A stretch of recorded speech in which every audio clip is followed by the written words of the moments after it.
October 9th, 2020. About 65, 68 degrees Fahrenheit out.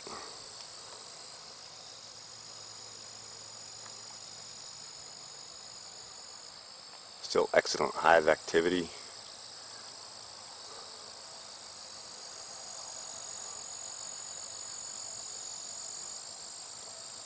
Pulling resources for those winter nests.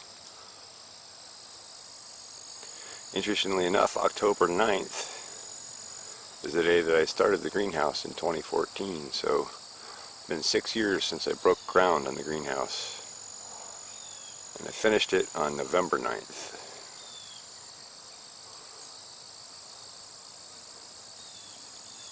Well, we'll take a look at the top of our hive.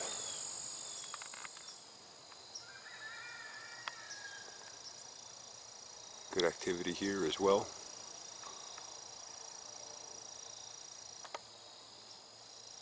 Good to see. Well, I've been plucking a potato out from time to time out of this row of potatoes, which I'm sure you can't even tell is a row of potatoes because of all the weeds overgrown. I put up a couple of videos of when I was just cooking some of those potatoes. Last night I did a video that I'll be uploading probably tonight. In fact, you'll probably see that before you see this. With the potato I pulled out, it was at 1.25 pounds. She was a monster. And I just want to put that in context because we had pretty much a drought season this year, and those who have grown potatoes know potatoes need a pretty good amount of water for good growth. I did do some irrigating, but not a whole heck of a lot. A big part of that is my soil building and the biology in my soil, and some nutritional supplements that I use from Advancing Eco-Agriculture, especially Sea Shield and Sea Stim. Tremendous gains growing potatoes with those. Anyway, there's a few vines here left that have some green on them, but for the most part they're dying back, and so I'm going to come through here with the machine and just mow this grass off out of the way because these weeds are a pain to go through. And then I'm going to start harvesting these, get them out of here. Just wanted to get a clip before I mow it down and all that. Anyway, just a quick update.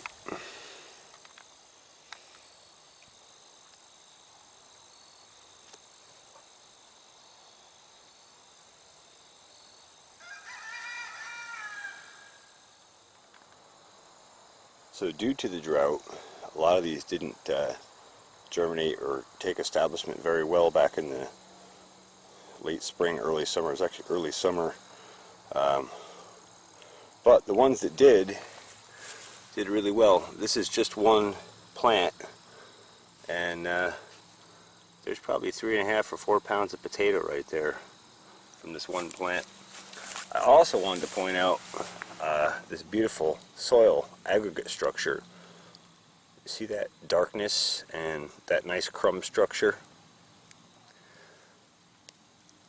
You got to remember, I'm on really heavy clay soils here. The soil around here where I haven't worked the soil is nothing like this. It might as well be concrete.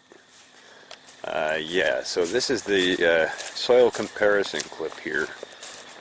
Got in after doing a bunch of chores and harvesting, and remembered that I didn't get a clip of native soil here. So let's just look at what native soil is like here before it's been worked nutritionally.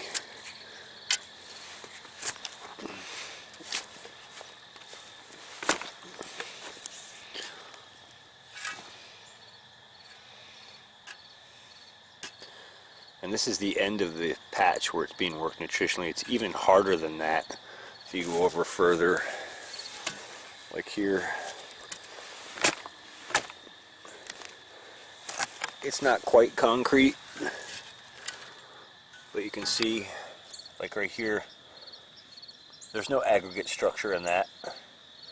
It's just hard clay. Alright, I just wanted you to have a comparison. I'll throw the headlight on here for you quick.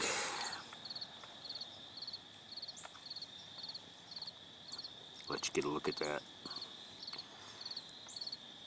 A little bit of aggregate in there from the native grasses that are growing here. But you can see there's a massive difference.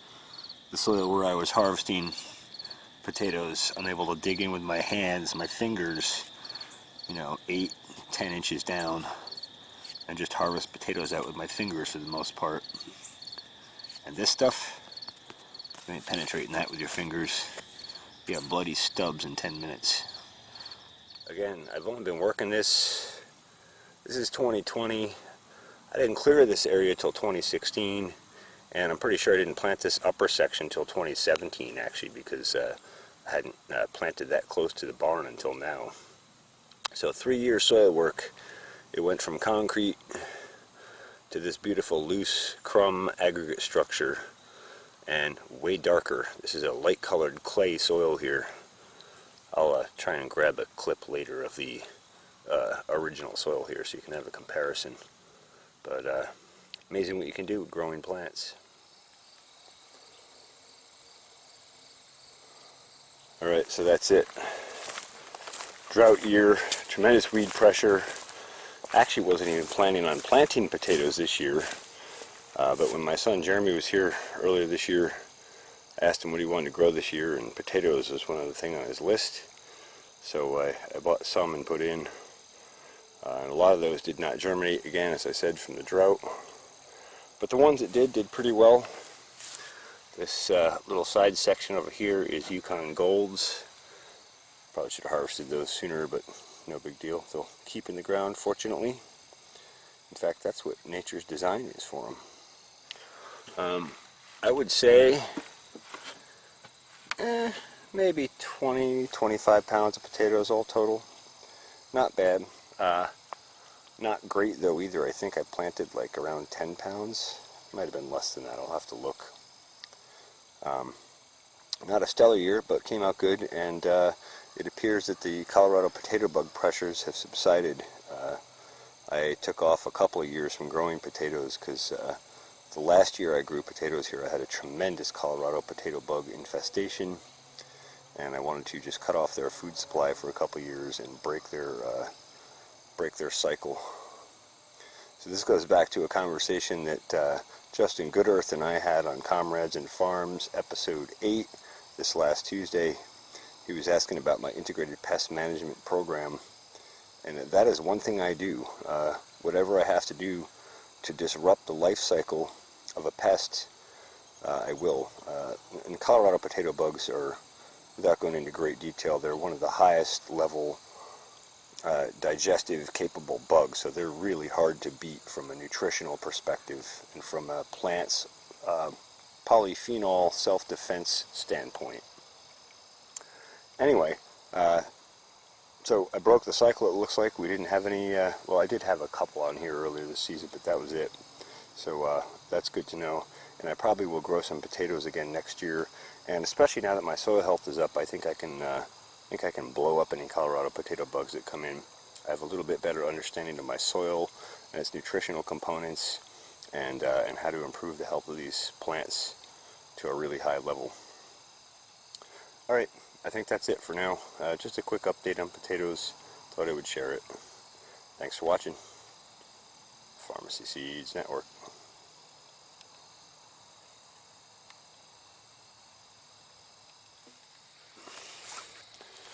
Just want to catch a quick clip of the cover crop here. More for my records than anything, but I'll probably share this on YouTube. That rye is definitely starting to really come in now. I see why Brad says it's real easy to confuse with grass. Buckwheat's all over the place, but with the cooler temps it's really not progressing much from the cotyledon stage. Austrian winter pea. Looking pretty good.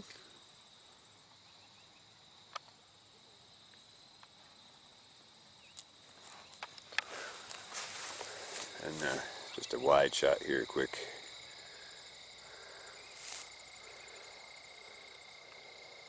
I have a busy few days ahead of me, but if I get a chance I might come back here and throw down a foliar feed on this just to boost this cover crop into overdrive.